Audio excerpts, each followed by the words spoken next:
This is Adam Marburger, and this is Humans That Build. Real conversations with real people, not just about what they've built in the world, but what had to be built inside them first. No hype, no shortcuts, just humans doing the work.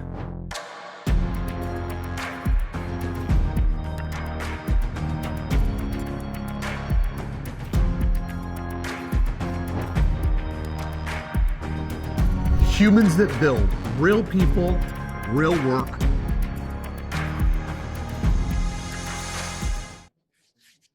What's up, everybody? Welcome to Humans That Build. I'm your host, Adam Marburger, and today we're going to celebrate and share a story of a wonderful human being. Today, I'm joined by Steve McKinney. Steve has spent more than 3 decades in the fitness industry helping people get stronger, live healthier, and just ultimately better lives. He's the best-selling author of The Gospel of Fitness, which focuses on how people can take control of their health and age with strength instead of decline. Steve, welcome to the show. I'm How great. are you? How about you? You doing good? No complaints over here. It's a beautiful day. It's 9 a.m. over here in the morning. It's the sun is shining. It's going to be it's not going to be a great day. It's going to be a productive. Totally productive. I got tons of stuff going on today. So we're just moving forward. I'm looking forward to this. This will be fun. Always loved talking to you, man. Yeah, same here. No, and I've got a lot of I can't wait to share your story. I can't wait to really to dig deep into this because we have some commonalities, and we're both in business. We both enjoy jujitsu, and we both love Jesus. So yes. I think this is going to be a fun show. So before we get going, any new projects? What are you up to right now? What are you doing right now? Okay, so right now it's a great question. Okay, so a couple weeks ago, let me take that even further back. I was on vacation in Florida. It was late last year sometime. And I'm driving down the road and I look over and I see this sign and it's Max Strength Fitness. And I'm like, oh my gosh, I know that sign right there. I know that brand. And I'm like, this is my buddy Jeff. He was in Ohio. He's franchising his business. He's in Florida now. So I went in and did a high intensity session with them. I wanted to look at their equipment. Anyway, it was fantastic. I loved how they had it set up. And so 2 weeks ago, I'm listening to a podcast in my high intensity business group, and Jeff was being interviewed, and he said something that was really interesting about marketing. He said the problem, and he's talking about franchising his business, because I was just I'm just kicking some tires there. But he said, when you're marketing, and he says, I teach my franchise owners this, you don't put one pole in the water and try to catch 10 fish. You put 10 poles in the water to try to catch 1 fish. And I thought, okay, that's my line right there. So since then, I'm migrating all my stuff over to a new platform. All my clients, my trainers, I'm going to have an app. I've been working on that for weeks now. I'm closing out QuickBooks because I think they have a monopoly or close to a monopoly. They raise my prices every year. Just annoys me. I know that it's a negative, but it's just, I'm taking control of my data and I don't want anyone else to control it. So I'm migrating that over. So today we're starting to do some backups and go from there. And then I'm also kicking up, I have a YouTube channel. So I'm kicking up my YouTube channel to talk about how to train when you're over 50, 60, 70. So a lot of things going on right now. Yeah. It sounds like, and we're going to dig in. I'm going to dig into some of those things that you just talked about on the show here, because I'm going to open up for sure, man. Today. But there's a few things I really want to. I know the year 1988 was a very critical year, a very pivotal year in your life where your life changed. But I want to go back beyond that. So you're real big into fitness. You train professional athletes. You're training your everyday person. You're training folks of all ages and sizes. When you were younger, like where did this health fascination come from? Tell me where that started. I've never asked. That's really funny. Okay, so I go back to St. Mary's School. I'm like in grade 1, and I had watched a bodybuilding show. And I was just fascinated, like these guys are big and strong guys. It was really interesting for me, right? Then I was talking to one of my friends, and we we both played baseball, but I was fascinated. I was telling my buddy about it. I'm like, oh man, these guys were just big and strong. And I remember, I remember him say, he was so offended by it. I remember him saying, well, they can't throw a baseball. And then I was offended because he didn't like what I liked. And I'm like, well, neither can you. So we got this argument, but it literally started that long ago. Then my grandfather, I was probably, I don't even know how old, maybe 9 years old. It was on my birthday. He took me to Kmart and bought me a set of weights called the Alcatron weights. They were a big, yeah, they were a big K-tron. They had a big K in them. And then I just loved lifting, man. I always say that, sometimes the iron bug bites you. And once it does, you're hooked. So yeah, that was just my whole journey right there. And then I just started figuring out how to train, how my body responded to training. I am not a very good recovering person, very slow in recovery, which is both a blessing and a curse. And what I mean by that is, the blessing is it allows me to understand how bodies actually work. The curse is that there are people who are genetically gifted that gain more muscle and recover faster. But overall, it's been more a blessing than a curse for me because I understand how bodies work now. Yeah, and I'm gonna continue to talk because I want to talk about your jiu-jitsu journey. Uh, because you are a high level black belt. It's just an honor and a privilege to be on the same team with you, which is awesome. But what I want to talk about next is let's talk about when your life really changed, right? I mean, you were young, you found some weights, but something tragic happened in 1988. You want to kind of piggyback off that and allude to tell us a little bit about what happened, what changed in your life at that point, and then what was Yeah, next. Adam, the thing is, and I don't think that we recognize this enough as human beings, but the world places war on your soul every single day from the time you wake up until the time you go to bed. There's just things that come at us, traumatic things that come at us. And for me, when I was younger, we did have a lot of trauma in our family, a lot of loss, a lot of death. My dad died at 49 years old. He had a long bout with cancer. My mom died at 49 years old, and that's kind of what you're alluding to. Was a Christmas Eve.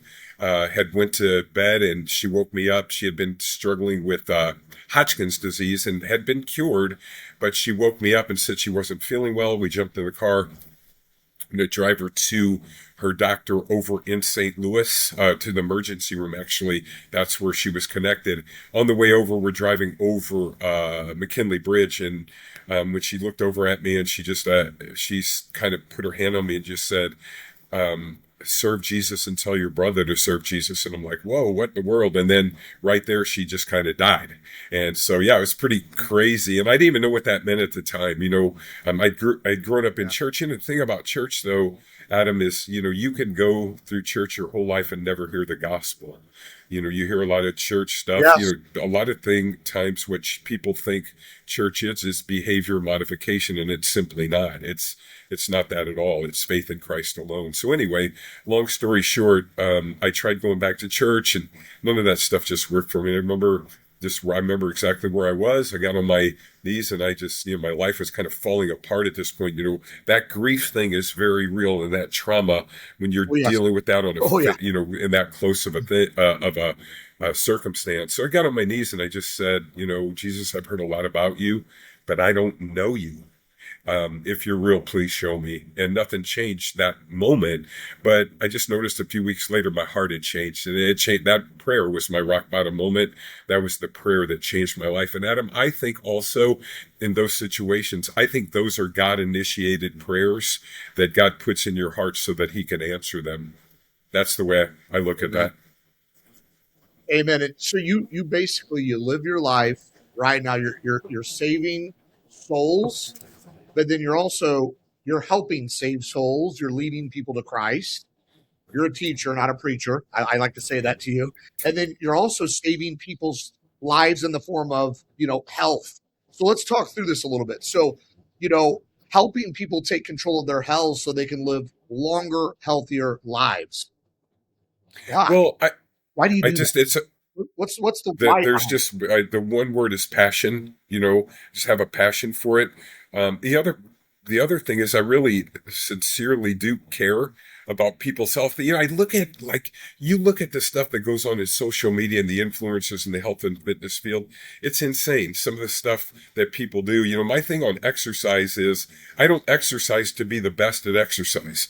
I exercise so I can do what I want. Does that make sense?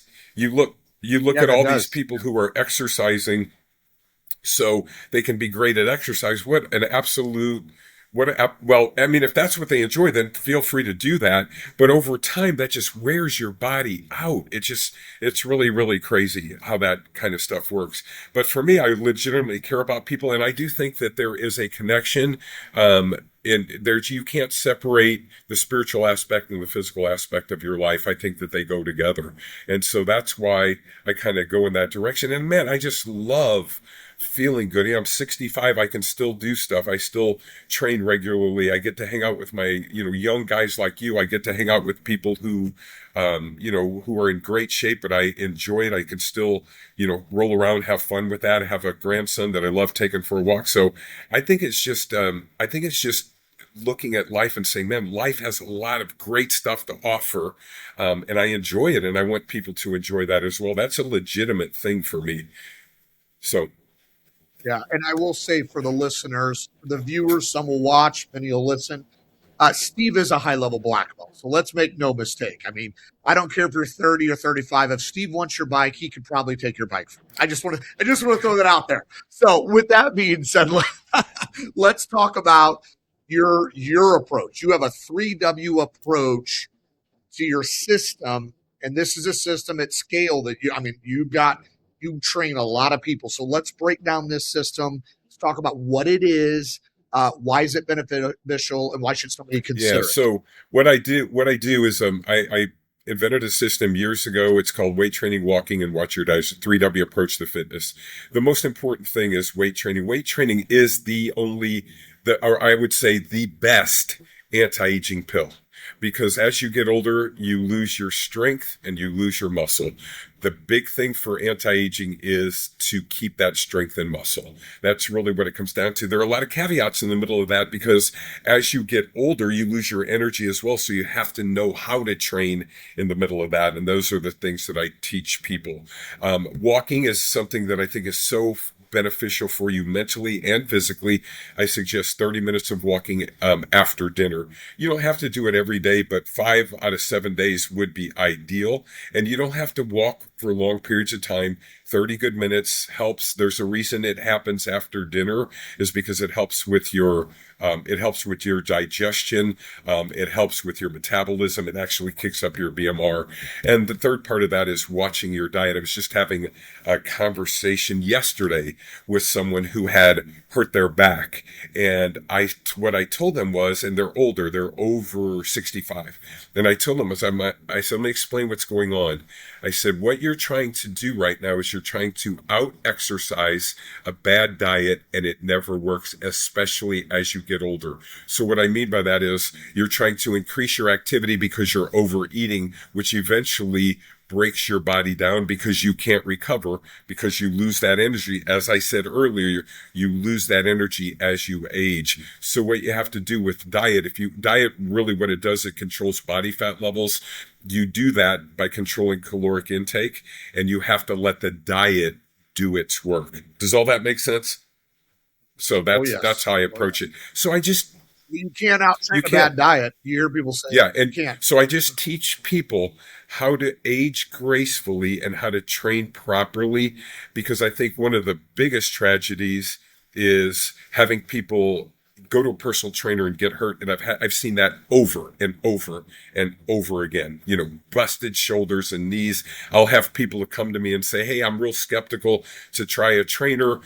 I was at one of the local big box gyms. They had me flipping tires, and and I ended up hurting myself. Yeah, that's insane. Why would you flip tires unless you're going to go work at a tire company, which you're not going to do? Makes you good at flipping tires. And so in the industry, there's just so much insanity out there, and it just harms people rather than helps them. So one of my passions is to teach people to train properly. Yeah, and so you said it. 5 days a week minimum walk, 30 Two minutes. sessions a week in the Uh, weight training in the gym. yeah, and it's now when you're walking. I mean, Are you allowed to have an overfilled glass of Hey, wine when you're walking, or a beer? it Does does that count, it Steve, doesn't or not? count unless you're chasing it. Unless you're chasing that, you have it in front of you. That's your motivation. I had to throw that out there. Okay, it's so two weight training sessions a week. So you're saying you got your walking, and then you said two. So two weight train. What does that look like? Those weight training So sessions? that's it's high intensity, low force training done in a very slow fashion. To give you a classic example, a few weeks ago we had this big thing. You were there at our gym, and it was a jujitsu thing. It was a experience that my son had put together for his podcast. People came. It was a fantastic. That was a great weekend, man. That was just a fun weekend. It was. Part of my weekend though is to actually bring people in to train them. Personal train them. And so we had some guys, some big guys that trained 5 days a week. And here's the fun part for me. I'll bring them in. I'll take them through give them my idea. They'll go through 2 or 3 exercises, which is about, let's say if you're using 2 exercises, it's about 3 minutes worth of work. You're kind of looking at a minute to a minute and a half under load. After those 2 exercises, I would have people look at me and go, holy cow, I've never felt anything like that before in my life. That's because you're training at a different level. So what I do is, like I said, you only have so much energy to use. My thing is to optimize your weight training session to use the least amount of energy needed to provide the best response possible. And to do that, you stimulate muscle very deeply. You train to muscular failure. Now, here's the thing. I generally suggest 2 sessions per week, but Adam, I literally get people results as they get older based on their recovery time with one 15-minute session per week. And I do it all the time. People don't believe that, but I do it all the time. I get people stronger. It's just because this is the way to train. This is the proper way to train, in my opinion. Yeah, I love it. And if you think about it too, the excuse is I don't have time. I kill that excuse every time. Not Yep. relevant. It's not relevant to Yep. your program, right? So I want to, before we get into entrepreneurship, I mean, this show is based around, entrepreneurship, those making massive impacts in their communities and across the globe. And you're definitely doing that. But I want to talk a little jujitsu, if you're okay Absolutely. with that, Yes. before we move on to the entrepreneurial stuff. So, you're, I think technically you were Kyle's first That's black belt. correct. Yes. You were Kyle Watson. So for those that don't know, Kyle Watson, world-renowned, high-level black belt, was on the Ultimate Fighter, fought in the UFC. In my opinion, best coach in the world. I wouldn't Uh, have, I probably wouldn't have gotten my black belt had he not been my coach. He was very, very yeah, smart in the way that he coached me. He was super helpful. yeah. So let's back this up before Kyle. Like, okay, for those that don't know what jiu-jitsu, just picture wrestling with chokes and arm manipulation, shoulder locks, leg locks. You're basically making your opponent quit. So that's what jiu-jitsu is.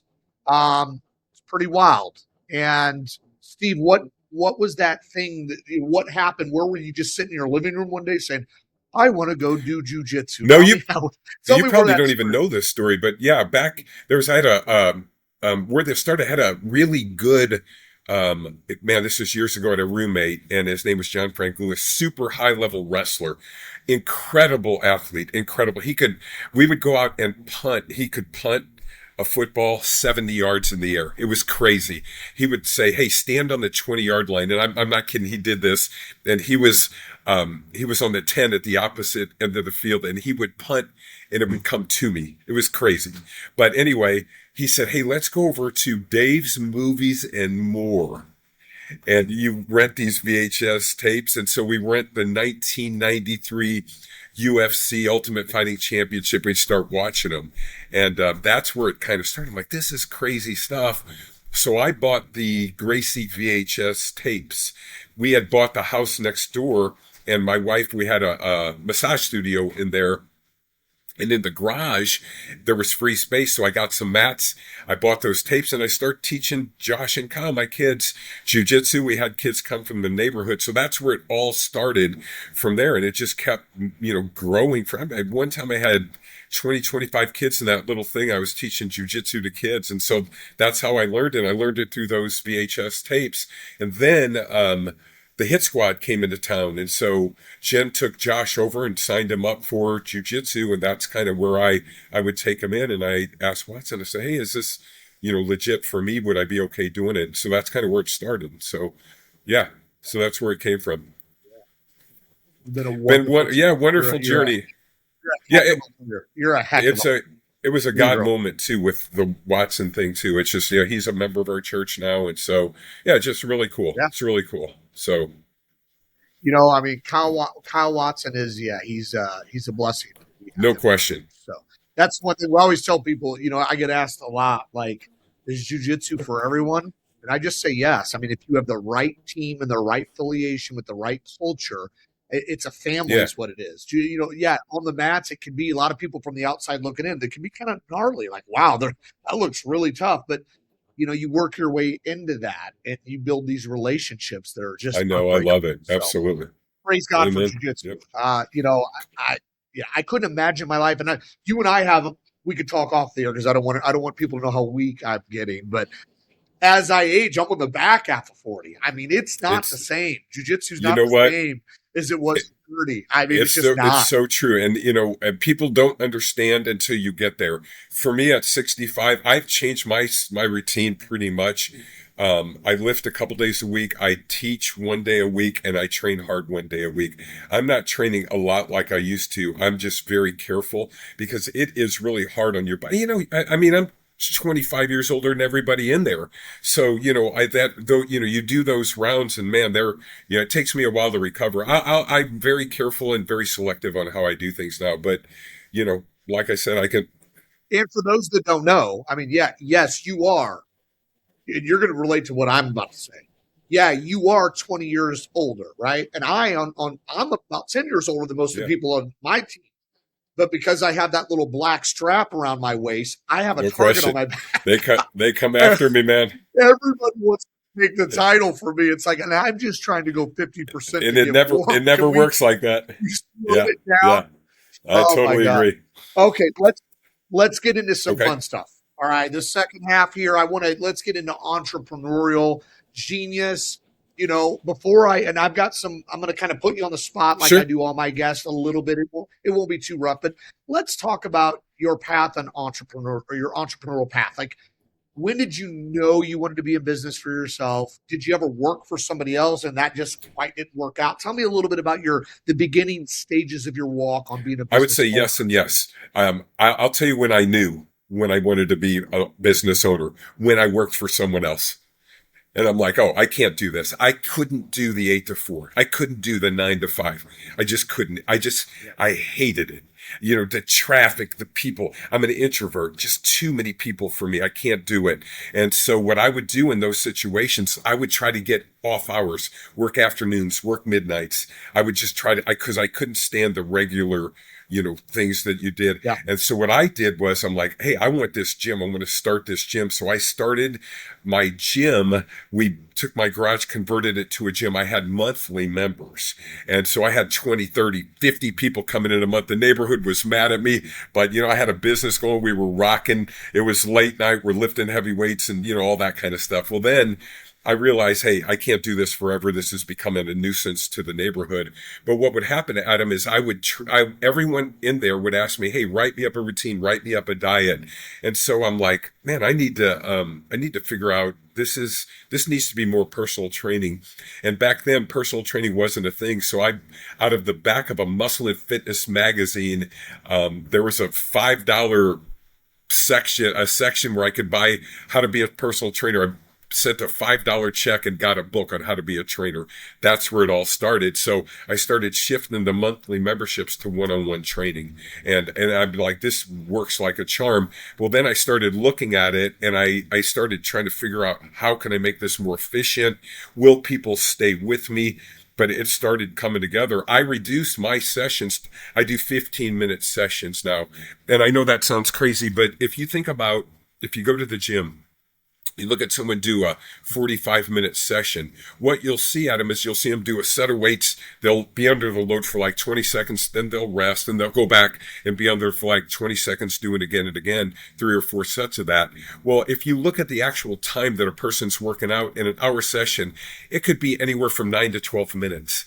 The actual workout time, the time under load. Does that make sense? You understand what I'm saying there? So Yes, what I it did does. was I removed Absolutely. all of the rest times. I do antagonistic muscle groups. You do a pushing movement to a pulling movement. So you're getting both cardiovascular benefit and muscular benefit in the middle of it. So I just made it efficient. The interesting thing is it's an absolutely fantastic business model. I was listening to a podcast the other day, and what this guy said was, whenever business owners get an idea of what this HIT business model looks like, you're going to see way less high intensity trainers running businesses. You're going to see more business owners, people who aren't interested in the HIT circle running a business because it's such a good business model. And so, yeah, so I have everything kind of set in place. I have 5 trainers that work for me now. And so it's just kind of all set up to where it works pretty well. And I do a lot of online training as well. I just trained a lady in the Netherlands this morning before we got on. Yeah, Wow. I have people in International. Love it. Hollywood. I have people in Los Angeles, Maryland, Alabama. So I have people actually all over the world that we train. Now, it wasn't easy always, right? It It still sounds isn't. like you had a passion. You always love lifting. Sounds to me like you had a following in your neighborhood. So it wasn't, it didn't seem like it was always difficult to find clients. But what was some of the biggest struggles or challenges along the way when you were Yeah, building this business? I Yeah, tell lived us in about that. Madison where it was nice for a while, but then it began to decline. The neighborhoods began to decline. It became really drug infested. It was really a challenge. That was really, really hard. Trying to get people to, first of all, come there and then try to keep them there. But here's the beauty of that. I learned so much on how to sell business, how to sell fitness in the middle of that. I literally do not sell fitness. What I do is I just offer benefits to people. When people come in, I explain what I do, and I just let people know, hey, if you want to do it, here's how we go about it. But bringing people into an area that was really, really declining really allowed it made me figure out marketing. It made me figure out sales, and it made me figure out retention. So that was the biggest struggle. And then when we moved to where we are now, well, we moved out to Pontoon, and that really kind of blew up. And then we bought a building, so all those things, they just go hand in hand. But I'll tell you what, this business has been super stable for 36 years now, and it still really, really works well. It's still an amazing business. Right now, there are people in there training, and, so I just love it. Yeah, you've done a wonderful job too. And the fact that you've taken it and you were in the hustle, but now you've scaled it to where you and Jen can take a Yes, vacation. absolutely. You can take some time off, and your business is still But thriving. and the thing is, I know people talk about scaling and walk away for your business, but I love what I do. It's how I connect to people, and so I still enjoy it, and I still do it, regularly. I work Monday and Wednesdays, and then I'll work Saturday. But yeah, I still love what I do. So before I want to get in, I want to talk about Mhm. your book. Sure. We'll finish off because I want to dig into that a little bit. But before we do that, I want to put you on the spot. I always ask my guests to finish my sentence. So I'm gonna start with a short sentence, and then I want you to Okay. finish that sentence. Okay. So entrepreneur. Sometimes we're in our own way. Sometimes we're the problem. Sometimes there's circumstances, but along the way in our entrepreneur journey, it's just this beautiful, beautiful journey. There's ups, there's downs, there's peaks, there's valleys. So just that's behind us. Think about where we are right now, and I want you to finish Okay. these sentences. Okay. So the first one is this: I hit the wall When when. I hit the wall, when I realized that not everybody is going to have the passion that I have for training. In my business. So I'm talking about my business. And so what I mean by that is, like, I want everybody to see things the way that I do. And when they don't, I become the bottleneck in my business. And so I hit the wall when I expect people to think like I do, and it never works. I'll add more to that though. I hit the wall when I don't get enough rest, and I have a tendency to just grind, and then all of a sudden I'll, and so how I fix that is I let my wife objectively handle my sermon schedule and objectively dialogue with me on my personal training schedule. I love that. Well, I'm going to do a follow up question. So, when was there like that aha moment to you when you realized the world was doing training Oh my, wrong? When was that? Where was that aha? You're like, oh my god, everybody else has got it wrong. It When would have was been that? it would have been 30 years ago when I read The Education of a Bodybuilder by Arnold Schwarzenegger, and he's training an hour and a half a day, 4, 5, 6 days a week. I'm like, this is impossible. And everybody's looking at Arnold and saying, oh, we have to train like this. We have to train, 5 days in a row, and you have to do all this stuff. Well, he's a genetic freak and he's chemically enhanced. No one can do that. And so when I see that, and for me personally, as I said earlier, I'm a very slow recovering person, but I have a lot of fast twitch muscle fiber types, which means that I'm more explosive, I'm fast, but I don't recover well. So I train accordingly. In the middle of that, I train accordingly, and I realize, oh, this works better for the majority of the population. Does that make sense? Yeah, that makes sense. Now we're going to talk about change. Uh, we can think about, well, maybe we hit a wall, or maybe we're at some of a plateau. And the first thing I changed was I well, I go back to allowing my wife to handle my schedule. That was, because I just came off of a 2.5 year, and this, illness that I was fighting with. It's called yeah. silent GERD, or LPR, and it was triggered by too much stress. There's no question in my mind, but it took that long once that thing happens to try to get it controlled and proper medicine and lifestyle changes and the whole 9 yards. So that it really made a difference when I allowed my wife to help me and to actually listen, because I'm just like, we're grinding forward, we're moving forward, and that is just not the wisest thing to do. So having voices that kind of help me in the middle of that. I mean, she's pretty objective when it comes to, my schedule. So she's super helpful for me. Perfect that you have that. And I'm going to follow up question because you talked earlier about the 3W system. What was it though that kind of led you to that? I was going to ask. I forgot to ask. What was it that led you to? I read, so it all started with and I could just point to the books that I'm going to reference right over my shoulder. But it started years ago when I read a book called it was by Arthur Jones, and it was on high intensity training basically. And then his one of the guys that he trained was a guy named Ellington Darden. Ellington Darden's written over 70 books on fitness. I actually paid $500 flew to Florida and met with him and went to his home and sat with him for like 3 hours. Then we just then talked, and he trained me, and we looked at fitness, and I looked at what he did, and I'm like, oh, I can categorize that a little bit better. And then I tested what he did, and then I figured out, oh, this works better for my clients. And so I began to blend those things together. But that was a big part of it, just reading those books. And there's a group of high intensity trainers that all kind of do the same thing, but I think more in categories, and it helps with my thought process. And so when I put those 3W approach to fitness, Adam, I've been in front of 1,500 people at a conference when I was speaking on fitness, open mic, and answer any question on fitness. And I could do that all day long because I run it all through that framework, and I understand how health and fitness works. So I could answer those questions all day long. I just had a group of older ladies have a Christian book club, and they read my book for their club, and then I sat with them at a Zoom meeting and answered questions with them, and I thoroughly enjoy that. So love it. So last on the spot type questions here. We're going to talk about some non-negotiables.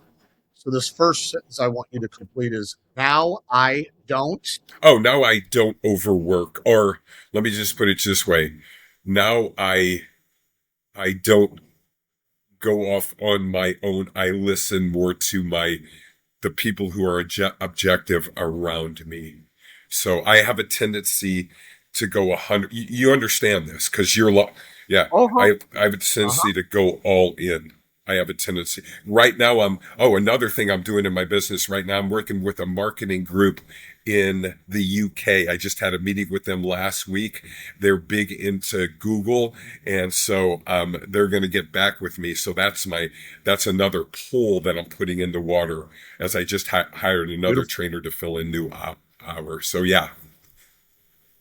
Beautiful. And the last one here is, and I always. And I always wake up every morning and I have a journal that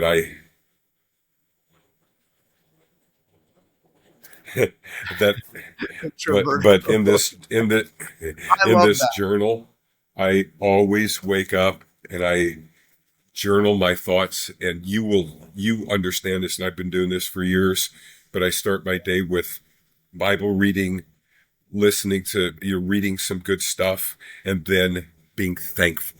I always live my life being thankful.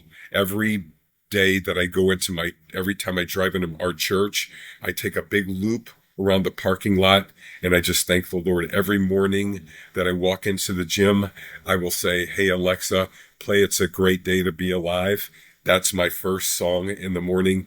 I'm just thankful. I'm thankful for my gym every time I walk into it. I'm thankful for my home. I live thankfully. I think that is the key to life, to living with gratitude. That what you just said, and for my younger listeners and viewers, you will hear and see a common theme with my guest on the show is the highest producing, the superpowers, the superhumans have one common thing is there's structure, there's discipline, there's gratitude, there's grace, and their morning routines are very similar. So, Steve, I'm glad you just said that because it's having gratitude in the morning first thing. Because here's the reality: if God allows us to wake up, we have a decision to make first thing in the morning. There's actually two decisions. It's really, I can make a decision to be in a good mood, or I can make a decision to be in a bad mood. A lot of people choose to be in a negative mood or in a bad mood. It takes less energy to be happy than it does to be bad, right? So just starting that day with gratitude is really the first baseline step anyone should take that's trying to just live a better life. Here's what I would say. The secret of your success is in your daily routine. It's just day in, day out. You do stuff that is productive. I have a to-do list in there. I'm going to, go from this to that. And I will also, usually Matthew comes over on Tuesday, so we spend a lot of time with him, but they're out of town. So today, I'll get with Jen and we'll probably just go hang out a little bit as well in the middle of the day. It's super important as well. I love hanging out with my wife. So she's fantastic. So we can't finalize this show without talking about the gospel of fitness. So what best-selling book? You did a nice job writing it, but you really did a great job. There's a lot. It seemed like there was a lot of good positive energy that surrounded the whole campaign. So tell us what inspired you to write it?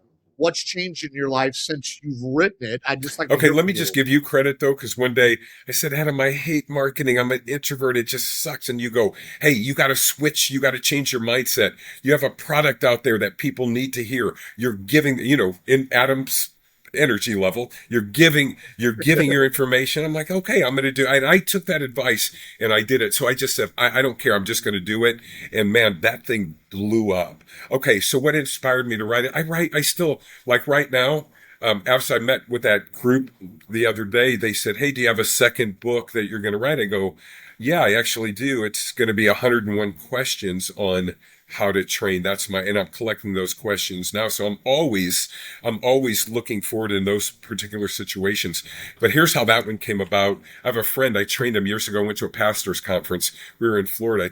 I trained him and he said, man, he's a workout guy. He goes, I've never felt anything like that. So I have a private group. I added him to the group and he would ask me questions. And I told his name's Pete. I said, Pete, listen, I have a book.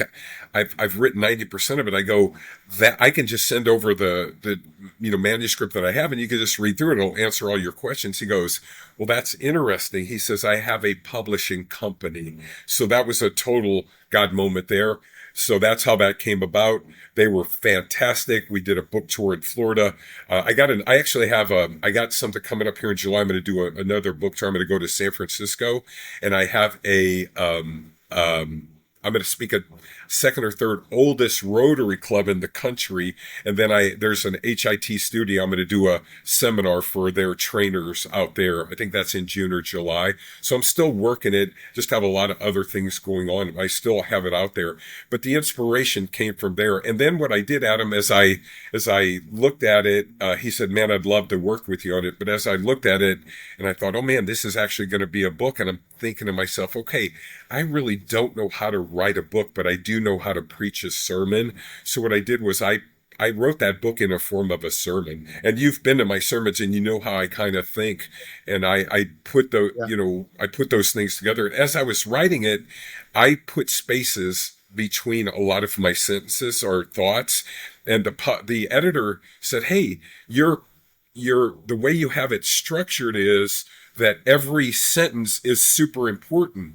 In the way you have it structured, because I don't know if that's going to be the best thing. I go, but every sentence is important. I don't waste words. So we just stayed with that, and that was super helpful as well. So I have my writing conventions now. I know how I do it. Then I kind of go from there. But the inspiration it goes back to that passion of, hey guys, this is the best way to train as you age. It's just the best way to keep muscle and not get hurt. So how do the listeners and the viewers, how can they buy a it's copy? on Amazon. You can go to Amazon. You can even go to my website at fitnessandmore.net, and there's a link there. I think there's even a place you could download part of the book there as well. So that's another place that you can get it. It's on Barnes and Noble as well, but Amazon's the easiest. It just comes right up there. So How do people yeah, connect with you? yeah. I'm sure there's people that want to. So, what's the best way on socials? What's the best way to get a hold of you? Where are you most Okay, I'm active? most active on Facebook. So it's Steve McKinney on Facebook, but I also have a private group on Facebook. It's the Gospel of Fitness Inner Circle. Okay, so that's one Okay. place. My Anybody can join. Can Yeah, anybody you get have to into answer a that? few questions to get in there, but anybody can join. I put a lot of Okay. information out there. I'm at Steve McKinney Fitness on Instagram, or Okay. Steve.McKinney on Instagram. And then the one I'm building right now is at Steve McKinney Fitness on YouTube. I'm just starting to build that. I got a new camera, so I got some cool stuff there. And on that, it's kind of a cheesy little channel right now. But what I use that for, there's a bunch of rehab exercises for my older clients on there. I set that Okay. up, and then I would have clients say, hey, I got this injury. They'd be maybe, online. And I'm like, okay, I'm going to shoot you a video and I'm going to show you how to fix that injury. So low back pain, shoulder pain, knee pain, anything people need. I can shoot videos on any of that kind of stuff. And so I'm going to start showing people how to train as they age. And that's going to be my next project. It'll probably take me a few years to build that, but I'll probably put out one video a week and, kind of go from there. So I'm working on that as well. So I'm, once again, just putting new poles in the water and going from there. And if any, You've always got yeah, something absolutely. going And on. if anybody I'll tell you. wants to, do a Kumite to the death, I'll be at the Head Nod HQ at 11 o'clock every Saturday morning going full bore. Hey, so let me say before we let you go, because first of all, we'll make sure we get all your links and people can find you, Steve. But yeah, one thing Steve does. First of all, Hmm, thank you, Steve. I know you got a busy schedule pleasure. today. Oh, hey, let's Thank add you for this though. jumping Let's on. add this at Grace But Church East Campus. If you at Grace if you Church need to East hear the Campus. Hey, I'm gonna tell you this. yep, When I go if to you need the church, gospel. uh, It's not you fancy. I'm not a preacher. I'm a teacher, but you you're a will teacher. learn. You will learn. I will teach you exactly what the Bible says and how it applies to us. My family, we Love it. love coming to your sermons. But here's what I want to say. Hey, again, thanks for coming on. I know you got a jam-packed schedule today. I wanted to share you with I love my it. people. Thank you. You've been my mentor for a very long time. I mean, there's three people I call when crap hits the fan, and you're one of those three. And you're typically the last one I call because I need to hear your stuff last because it's typically the best advice. And you always, you're somebody that I've never seen not smile. You've always got such a good positive mindset around everything. And there's a reason you're successful. Everything that you talk about, you stay true to the word. You stay true to your non-negotiables, and you have a beautiful life. And I'm proud to call you a friend. I'm proud to call you a brother in Christ. I'm proud to call you a jiu-jitsu fellow I love black it, belt. man. I love it. I am So thankful. I'm so thankful for you. And you know what? Life is good. It's good. I'm so thankful. I'm so thankful every single day. I live my life thankfully. Even though I have people who tried to steal from me next door, we could talk about that in another. all good. Yeah, Let them absolutely. steal. Absolutely. Forgiveness. Yep. Grace and So mercy. do me a favor. Stick around for just 1 minute for me, Steve. I want to talk off air for Sounds just great. 1 minute, pretty please. And, for my people that are tuning in here at Humans That Build, here's my commitment. My commitment is to continue to evolve. My commitment is to become a better version of myself every single day so I can pour into all of you. My commitment is to bring folks like Steve McKinney onto this broadcast so we can share some wisdom. It just takes one little nugget, one little idea, one little thought to change the trajectory of your life. What got you here has no bearing on where you're going to go, right? Forget the past, learn from your setback, and let's get to work, my friends. Humans That Build, we'll see you soon. Humans That Build, real people, real work. See you next time.